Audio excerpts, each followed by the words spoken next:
Ratner here with a story. When I posted the other day about Otis Redding, it reminded me of a very funny story my friend Mario Medious, or the Big M as he was known, told me about Otis. Mario worked at Atlantic Records back in the day and was good friends with all the groups. He knew Otis Redding well, and he also knew Stephen Stills and the members of the Buffalo Springfield. Well, the Buffalo Springfield happened to be recording their second album at Atlantic Studios in New York. They were all huge fans of Otis Redding, and Mario went down one day to see him in the studio. Dewey Martin, the drummer, was a particularly big fan of Otis, and he had just recorded his lead vocal for the song Good Old Boy, where he did his best Otis Redding impression. As it happened, Otis Redding was playing the Apollo Theater in New York while the band was recording the album.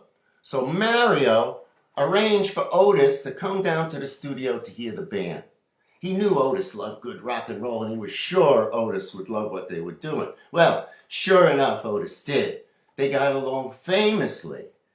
And the band invited Otis to come down and hear him do a set at a club in New York called Ungano's. Mario went to see Otis that night at the Apollo, and he planned to take Otis back to the club after the set.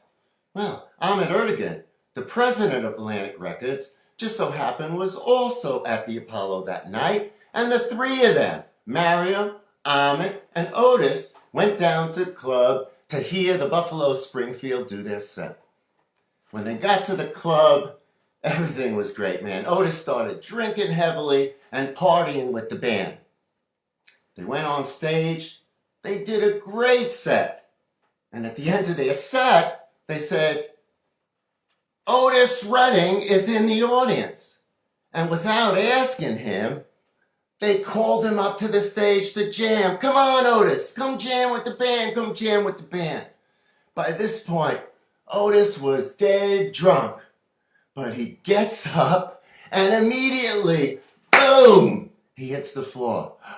Everybody is freaked out. They quickly go to pick up Otis. They figure this cat's never going to jam with the band. We better get him out of here. Well, they don't know Otis very well. He picks himself up. He dusts himself off. He grabs the mic. He gets on stage. And he blows everybody away, ending his set with his cover of the Rolling Stones song, Satisfaction. Let me tell you, man,